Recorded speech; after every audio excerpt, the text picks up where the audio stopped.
इस बार ज्यादा स्पष्ट। एक आदमी जो पहले मिलिटेंट नेटवर्क से जुड़ा रहा था, अब डर गया था।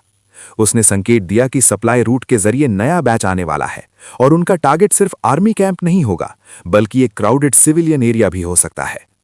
अब मामला सिर्फ बदले का नहीं था, मामला लोगों की जान का था। दिल्ली के पावर कॉरिडोर्स में मीटिंग्स हुई, फाइलें खुली, बंद हुईं। कुछ ने कहा स्ट्राइक करो, कुछ ने कहा वेट करो, कुछ ने कहा अगर ये ट्रैप हुआ तो। और इसी डिबेट में सबसे खतरनाक चीज ये थी कि दुश्मन को पता था कि भारत गुस्से में है और वो यही चाहता था कि भारत जल्दबाजी में एक गलती करे। लेकिन भारत के सामने समय कम था। आर्मी इंटेलिजेंस की रिपोर्ट साफ थी, रूट एक्टिव है। रॉ के असेसमेंट में भी एक लाइन बार बार लिखी गई थी, नेक्स्ट स्ट्राइक इमिनेंट, यानी अगला हमला किसी भी वक्त हो सकता था। और फिर सीमा पर हलचल बढ़ गई। कुछ अनयूजुअल मूवमेंट डिटेक्ट हुई, कुछ रेडियो चैटर अचानक तेज हो गई, कुछ कोऑर्डिनेट्स बार बार रिपीट होने लगे। वो सप्लाई रूट अब सिर्फ एक रास्ता नहीं था, वो भारत की धड़कन बन चुका था। हर रात तेज, हर दिन भारी। और यही कहानी सबसे रहस्यमयी हो जाती है, क्योंकि उस रूट को लेकर अंदर की बहस जितनी बढ़ रही थी, उतनी ही तेजी से ग्राउंड रियलिटी बदल रही थी।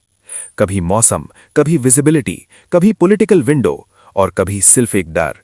अगर हमने स्ट्राइक किया तो क्या यह सिर्फ इन्फिल्ट्रेशन रुकेगा या युद्ध शुरू हो जाएगा? कई बार इतिहास में युद्ध गोलियों से नहीं, निर्णयों से शुरू होते हैं। उरी के बाद भारत ने दुनिया को दिखाया कि वो चुप नहीं बैठेगा। लेकिन बहुत कम लोग जानते हैं कि असली लड़ाई उन दिनों बॉर्डर पर नहीं, उन कमरों में चल रही थी जहां मैप्स पर एक छोटी सी लाइन खींची जा रही थी। एक हिडन सप्लाई रूट, एक डिबेटेड डिसीजन और एक टिकिंग क्लॉक। क्योंकि आतंकवाद हमेशा गोली से नहीं मारता, वो इंतजार से मारता है, वो भ्रम से मारता है, वो देरी से मारता है।